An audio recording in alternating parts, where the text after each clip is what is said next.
2019 was an amazing season for Triumph. I mean, coming into the championship fresh, our ambition was to make the racing more exciting, get the racing closer, use the power and the torque of that triple engine to really give the riders an opportunity to show what they can do, to create more overtakes, to be able to use the power to drift out of the corners. And I think we saw some amazing racing last year, some really close racing, probably some of the closest the championship has ever seen. We got 16 lap records out of 19 races. We saw the first ever 300 km/h top speed at Mugello. 300,000 kilometers we did on Triumph engines last year, over 60,000 laps without any mechanical problems. We achieved probably more than we expected last year, so it was an absolutely fabulous season for Triumph.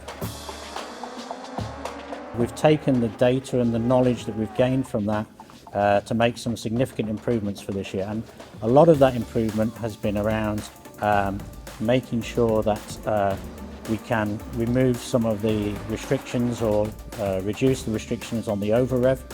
So what we've done is we've changed some of the tolerances on the materials, we've changed some of the manufacturing tolerances just to make sure that the engines are still durable, but it allows the riders a little bit more freedom in terms of how much rev they can use on the downshift. Straight out of the box in Jerez, we were 0.8 of a second inside the lap record.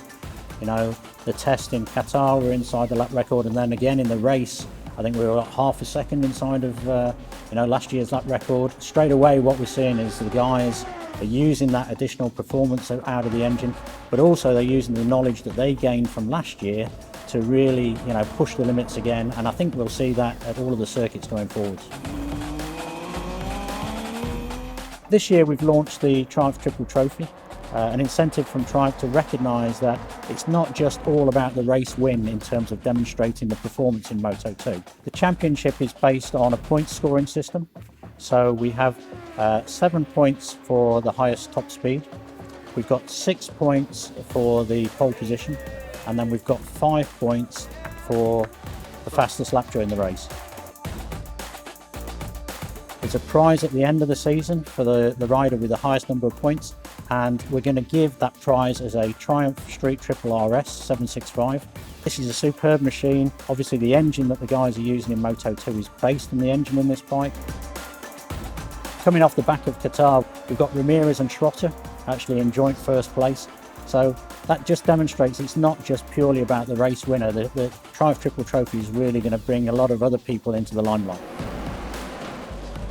Just to be able to get back racing again, it's so exciting for everybody at Triumph. I'm sure it's exciting for everybody else in the paddock.